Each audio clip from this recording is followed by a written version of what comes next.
out 10 bad gal a mad over me. Hey, the gal a mad over me, Motito Nafia. Paper bluff girl, cause I want it girl. We have them pon lock, just like the weed pon the block. Holy girl. Salut les gars!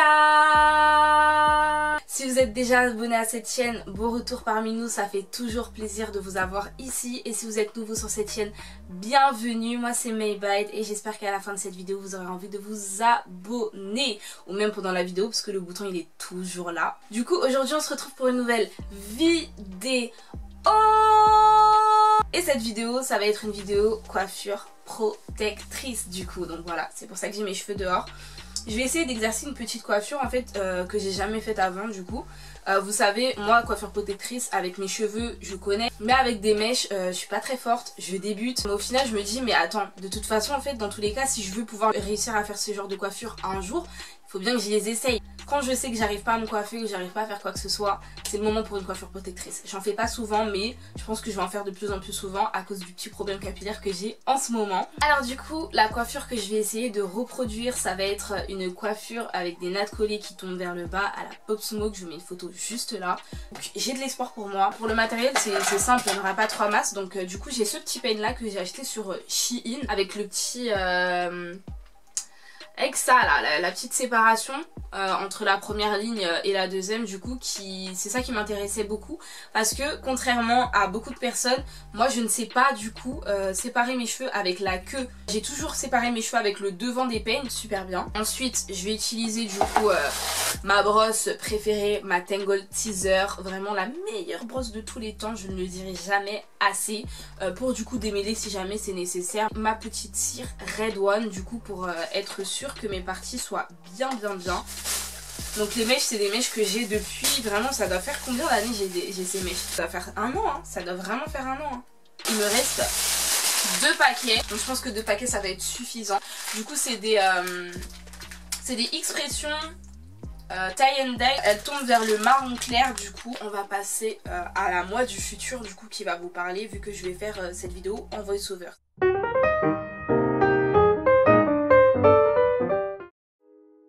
Alors du coup on va commencer par le traçage. Donc je vais commencer par créer une grande ligne de l'avant jusqu'à l'arrière de ma tête du coup. Ça va être la base du reste des lignes que je vais tracer. Donc je commence par tracer grossièrement avec la queue du peigne. Donc comme ça du coup je retire la majorité des cheveux de mon passage. Comme ça je vais pouvoir venir nettoyer par la suite avec la tête du peigne à ce moment là. Vu que je suis beaucoup plus à l'aise avec la tête du peigne.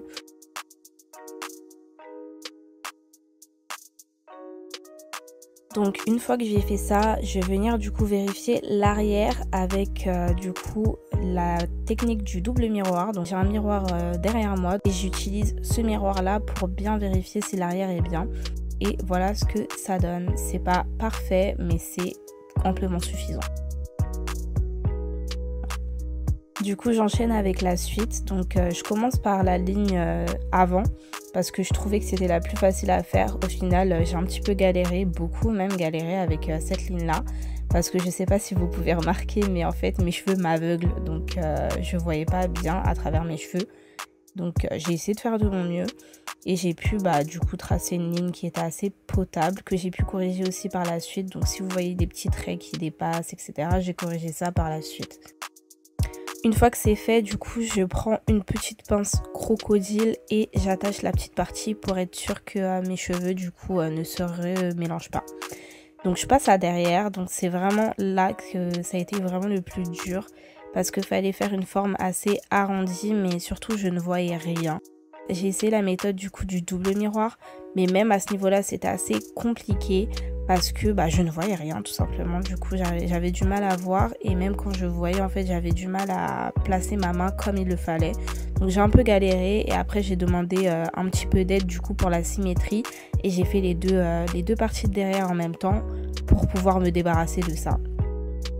Ensuite du coup j'ai fait la dernière séparation qui me restait à faire. Et j'ai bien regardé du coup la distance entre mon oreille et le trait etc. Pour essayer de faire en sorte que ce soit exactement la même chose. Là du coup comme vous pouvez le voir c'est pas parfait, donc il y a des petits endroits où il y a des petites mèches qui gênent, etc. Mais franchement c'est le mieux que je puisse faire pour le moment, donc je m'améliorerai après, ça me pose pas problème.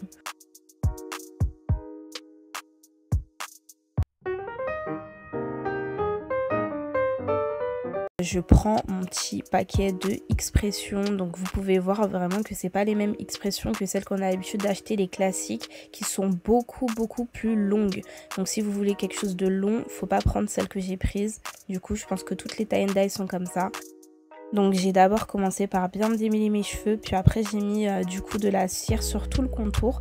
Et là, avant de vous expliquer comment je fais mes nattes, je préfère vous montrer un petit peu, donc je vous laisse regarder un petit peu ce que ça donne. Du coup, je vous expliquerai avec mes mots, si j'y arrive, ce que je fais du coup pour arriver à faire ma natte. Je vous l'ai mis aussi en vitesse normale du coup pour que vous puissiez bien voir que je prends bien le temps pour séparer mes cheveux et pour bien mettre du coup les nattes là où elles doivent être du coup.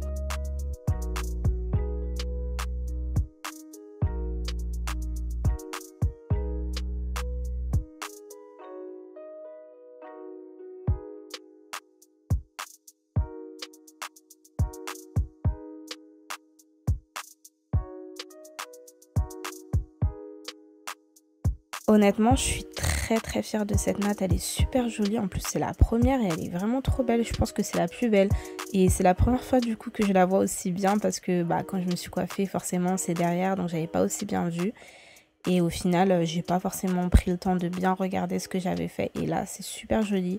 Malheureusement du coup j'ai un petit problème, c'est que j'ai du mal en fait à respecter mes parties quand je natte du coup, donc j'ai pris des petits cheveux de l'autre partie donc ça crée une petite séparation qui n'est pas aussi clean que ce que j'avais fait. C'est dommage mais c'est pas grave. Alors du coup je vous explique, je commence déjà par séparer les mèches dont j'aurai besoin pour natter. Donc je vais prendre 5 petites parties de mèches, donc la taille c'est assez petit, c'est pas trop gros. Parce que j'avais peur de faire trop gros, donc j'ai fait assez petit, je vous montre un petit peu comme ça vous voyez un peu ce que ça donne. Et j'en fais une plus petite que les autres pour démarrer parce que j'aime pas démarrer du coup ma natte avec une mèche de la même taille que ce qui va suivre parce que je trouve que sinon ça fait beaucoup trop gros dès le début. Je commence par mettre le gel tout autour et je prends ma petite brosse pour brosser du coup la cire que j'ai mise. Je l'ai pas fait avant et j'ai remarqué que ça laissait des traces, donc j'ai pris ma petite brosse pour le faire. Là j'ai fait ma petite natte. Et je vais vous montrer du coup le tout sur la petite natte que je vais faire sur le côté. Je pense que c'est un peu plus facile, on voit un peu mieux. Donc je commence par faire du coup 2 échanges sans mèche. Je sais pas trop comment appeler ça en vérité, vous savez, vous connaissez le mouvement de la natte collée du coup. Je commence à faire 2 échanges, du coup je vais appeler ça échange vu qu'on fait main gauche, main droite. Sans mèche. Ensuite du coup je vais ajouter la première mèche. Je vais faire 2 échanges, je vais ajouter la deuxième mèche. Je vais faire 2 échanges et je vais ajouter la prochaine mèche et ainsi de suite. Des fois je fais un peu plus de 2 échanges mais c'est quand je sens que là je suis arrivée à un endroit un peu trop épais, donc j'attends un petit peu avant d'ajouter l'autre mèche. C'est surtout parce que moi j'ai du mal vraiment à natter quelque chose qui est un peu trop gros, mais si vous n'avez pas de mal avec ça, vous n'aurez pas besoin de faire ça. Comment j'ajoute ma mèche? Donc pour ajouter ma mèche, ce que je fais c'est que je l'ajoute toujours avec ma main droite. Quand du coup toute la natte elle est dans ma main gauche parce que c'est à ce moment là en fait que je suis le plus à l'aise et que je peux me permettre du coup de lâcher les cheveux sans perdre toutes mes parties. Donc je vais mettre la mèche en dessous de mon index et après je vais associer du coup chaque petite partie de la mèche avec mes cheveux naturels. Et j'espère que mon explication n'est pas trop un peu all over the place, mais c'est juste ça quoi. Donc je fais ça à chaque fois, j'ajoute en dessous de l'index, puis après je passe la mèche, je la fais passer vers le bas directement pour la rejoindre avec les autres cheveux. Je prends bien le temps de bien rejoindre du coup les deux parties ensemble et après je continue ma natte collée jusqu'au bout. Et pour la natte du coup ce que je peux faire aussi c'est quand je vois que mes cheveux sont un peu trop épais et que j'ai du mal à bien rejoindre la mèche avec mes cheveux naturels, je rajoute un petit peu de cire et voilà.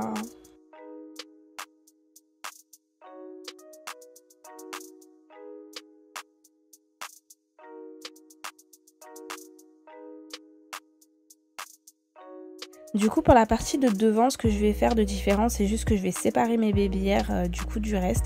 Et sinon le reste c'est exactement la même chose. Je l'ai mis en vitesse normale pour que vous puissiez du coup bien voir le mouvement que je fais, etc. Parce que ça c'est difficile vraiment de montrer. Surtout qu'on n'a pas forcément l'habitude de faire, donc ça veut dire que moi-même je suis dans le doute, je suis en train d'essayer de trouver un moyen de faire ça bien pour que ce soit bien droit et tout, mais en même temps il faut que je vous montre un petit peu, donc désolée si le plan il est pas fameux, mais je pense qu'on voit quand même assez bien le mouvement que je fais. Et du coup voilà, je continue jusqu'au bout avec mon petit mouvement, j'ajoute la mèche en dessous de l'index, ensuite je rejoins les mèches avec mes cheveux naturels et je continue la natte collée. Je fais 2 échanges, puis après je mets une mèche, puis après je fais 2 échanges, puis je mets une mèche, voilà. Donc c'est la seule explication que je peux vous donner en vérité, c'est assez difficile à expliquer vraiment une natte collée. Mais voilà.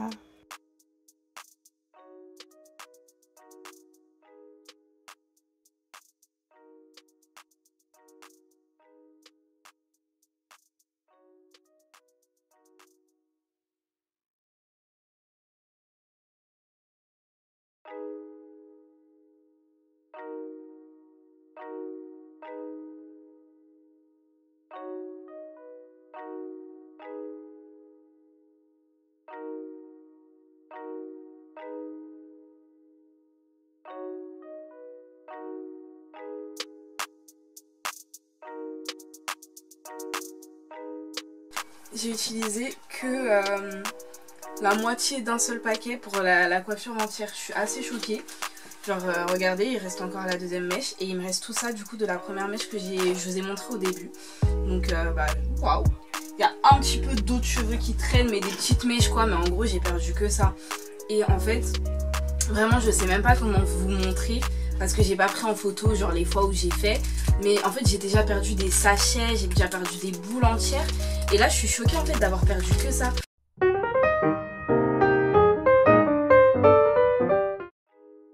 J'ai fait bouillir de l'eau du coup et je mets mes mèches à l'intérieur pour pouvoir retirer tous les petits cheveux qui dépassent, etc. Et pour que ça tienne plus longtemps. Et ce que je vais faire, c'est que je vais rajouter de la mousse sur mes cheveux, donc sur ma tête. Je suis pas fan en vérité de la mousse sur la tête de base parce que je trouve que ça gratte le crâne et tout. J'aime pas trop avoir des produits comme ça directement sur mon cuir chevelu. Mais là j'avais vraiment plein de petites parties. Si vous trouvez que j'en ai mis beaucoup, vous avez raison, c'est juste qu'il me restait un petit fond du coup de mousse et j'ai essayé au maximum de la finir pour pouvoir m'en débarrasser. Du coup par la suite ce que je suis venue faire, c'est que j'ai mis un petit foulard sur ma tête pour pouvoir bien plaquer tout ce qu'il faut plaquer. J'ai fait un petit peu de baby hair, rien de bien méchant, je suis pas très baby hair super dramatique. Et le tour est joué. J'ai pas rajouté de bijoux ou quoi que ce soit parce que je voulais pas que ça fasse too much. En fait, je trouvais que juste le tie and dye comme ça rajoutait ce qu'il fallait. J'ai voulu garder vraiment la coiffure simple et je suis assez contente. Franchement, je trouve que j'ai réussi du coup. Donc j'ai rempli mon challenge et voilà. Dites-moi ce que vous en pensez. Et voilà, je vous laisse avec la moi du passé du coup. Du coup, voilà le résultat final. Voici ce que ça donne. C'est pas parfait, mais il y a une très grosse amélioration qui a été faite du coup par rapport à ce que j'ai fait la dernière fois. Et je suis super contente. J'ai pas perdu beaucoup de cheveux. Et franchement je suis contente. Du coup c'est la fin de cette vidéo. N'hésitez pas à me dire ce que vous en pensez en commentaire. Likez et partagez pour qu'un maximum de personnes puissent la voir. Et on se reverra lors de ma prochaine vidéo. Salut!